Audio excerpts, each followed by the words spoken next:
स्थगित को शांति का वचन भगत सिंह के द्वारा जनवरी 25 कि तुम्हारा परखा हुआ विश्वास जो आग से ताए हुए नासवान सोने से कहीं अधिक बहुमूल्य है, प्रभु यीशु मसीह के प्रकट होने पर प्रशंसा और आदर और महिमा का कारण ठहरे।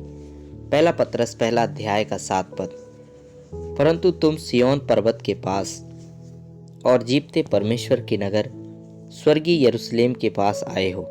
इब्रानियों की पत्री 12 अध्याय का 22 पद।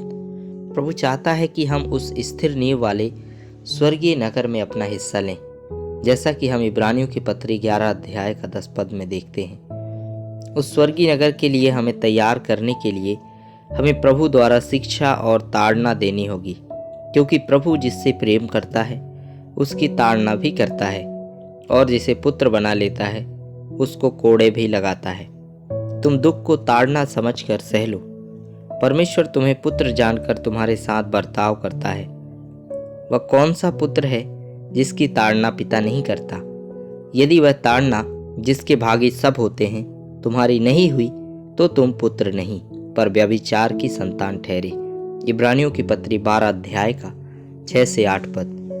हमें परमेश्वर की पवित्रता में सहभागी होना चाहिए, ताकि हम स्वर्गीय नगर में स्वर्गीय राजाओं के रूप में रह सकें और हमेशा के लिए उस पर अधिकार कर सकें। हमें निरंतर प्रभु द्वारा शिक्षित होना चाहिए। वर्तमान में हर प्रकार की ताड़ना आनंद की नहीं पर शोक ही की बात दिखाई पड़ती है। तो भी जो उसको सहते सहते पक्के हो गए हैं, पीछे उन्हें चैन के साथ धर्म का प्रतिफल मिलता है। इब्रानियों की पत्री 12 अध्याय का 11 पद।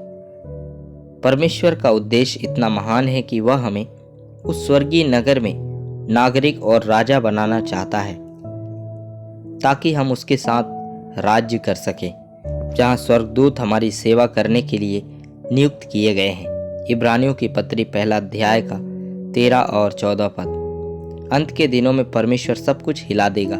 इब्रानियों की पत्री 12 अध्याय का 26 पद। वह सब जो हमारे अपने प्रयास, ज्ञान या सामर्थ्य से पूरा किया गया है हटा दिया जाएगा। केवल वही रहेगा जो उसकी शक्ति से पूरा किया गया है, उसकी महिमा और स्तुति के लिए। हमें निरंतर स्वयं को जांचना है और अपनी बुद्धि और सामर्थ्य में कुछ भी नहीं करना है, परंतु परमेश्वर की महिमा के लिए पवित्र आत्मा के द्वारा सब कुछ करना है। इस कारण हम ऐसा राज्य पाकर जो हिलने का नहीं, उस अनुग्रह को प्राप्त करें जिसके द्वारा हम भक्ति और भय सहित परमेश्वर की ऐसी आराधना करें जिससे वह प्रसन्न होता है। पद 28। हम उस राज्य में होंगे जो कभी हिलाया ना जाएगा।